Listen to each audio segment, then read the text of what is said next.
दोस्तों, भारतीय विद्यार्थियों के साथ क्या क्या होता है, चलिए सुनते हैं। बच्चे जब हम घर में छोटे होते हैं और एक साथ टीवी बैठकर देख रहे होते हैं तो माँ बाप ने उस वक्त क्या क्या कहा होगा, चलिए सुनते हैं। जब हम एक साथ D&D डांस सॉन्ग या कंपटीशन को देखते हैं तो माँ बाप कुछ तो बातें आपको कहा ही होगा।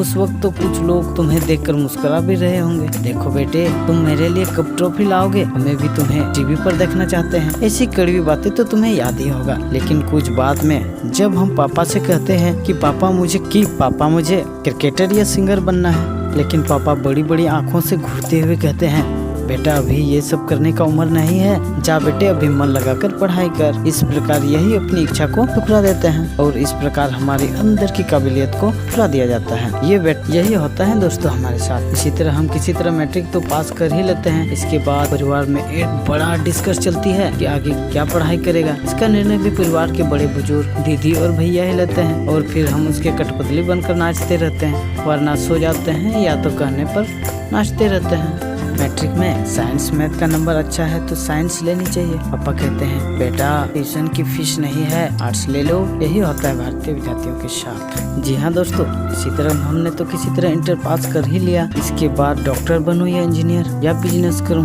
फिर से पापा का एक बड़ा आदेश आता है, बेटा तू ना कुछ ट्रेनिंग कर ले, कुछ तो पैसे कमाओगे। बेटा डिग्री लेकर क्या उखाड़ लोगे, वो तो बाद में भी घर बैठे पैसे देकर प्राप्त कर लोगे, क्योंकि हर जगह पोस्टर पर लिखा होता है 1.5 साल में BEd DL डिग्री हासिल कर लो। क्योंकि पापा को तो इतना समझ में आता था, इसलिए उन्हें विश्वास हो गया कि पैसे देकर सब प्राप्त किया जा सकता है, तो आगे की पढ़ाई भला क्यों करनी पड़े। इसके कुछ साल बाद रिश्ते भी आने लगते हैं। तभी मम्मी भी बोलती है, बेटा शादी कर लो, हम भला कब मर जाएं। पापा का भी यही कहना है, फिर रिश्ते, फिर शादी, फिर बच्चे। बस यही सिलसिला भारतीय विद्यार्थियों के साथ होते रहता है। भला हम बच्चे कहाँ अपनी मर्जी की जिंदगी जी पाते हैं। क्या खाना है, क्या पाना है, क्या पहनना है, क्या कब सोना है, कब उठना है, सब पहले से तय किया जाता है और बस हम उसे फॉलो करते हैं, बदल कर देखना भी नहीं चाहते हैं। जिस माचिस की तिल्ली डिब्बे संभाल कर रखती है, वही डिब्बे तिल्ली को जलने में भी भागीदारी होती है। इसी प्रकार हमारे पेरेंट्स भी हमें संभाल कर तो रखती है